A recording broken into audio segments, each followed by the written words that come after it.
গতকাল গোপন সূত্রে খবর পেয়ে পুলিশ থানার আইসির নেতৃত্বে একটি টিম রেড করে হিলির পাঞ্জুল গ্রাম পঞ্চায়েতের নফর এলাকায় জানা যায় নফর গ্রাম থেকে এক ব্যক্তিকে গ্রেপ্তার করা হয়। সেখান থেকে ৫,০০০ পিস নিষিদ্ধ মাদক ট্যাবলেট এবং ৫০ বোতল নিষিদ্ধ কাপ সিরাপ উদ্ধার হয়।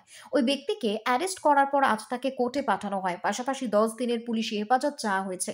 প্রাথমিকভাবে জিজ্ঞাসাবাদে জানা যায় সে বাড়িতে এগুলো মজুত রেখেছিল বাংলাদেশে পাচারের উদ্দেশ্যে।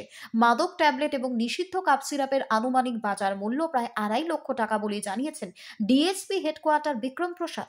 Bureau report, Hili news Bangla.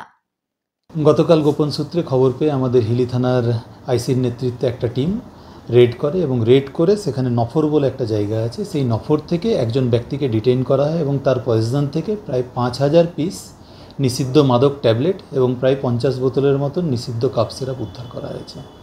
নিষিদ্ধ কাপ সিরাপ ছিল এবং নিষিদ্ধ মাদক যে ট্যাবলেট সেই ট্যাবলেট ছিল। আজকে তাকে আমরা অ্যারেস্ট করার পরে তাকে আমরা কোর্টে পাঠাচ্ছি এবং লানেট কোর্টের কাছে আমরা 10 দিনের পুলিশ কাস্টাডির প্রেয়ার পাঠাচ্ছি। প্রাথমিক সন্দেহে কি মনে হচ্ছে এগুলো বাংলাদেশে নিয়ে যাচ্ছি? প্রাথমিকভাবে তাকে জিজ্ঞাসাবাদ করে আমরা যেটা জানতে পেরেছি এইগুলো তার বাড়িতেই সেই স্টোর করেছিল বাংলাদেশে পাচারের উদ্দেশ্যে। কত টাকা মূল্য হবে? আনুমানিক দুটো মিলিয়ে বাজার মূল্য প্রায় ২.৫ লক্ষ টাকা।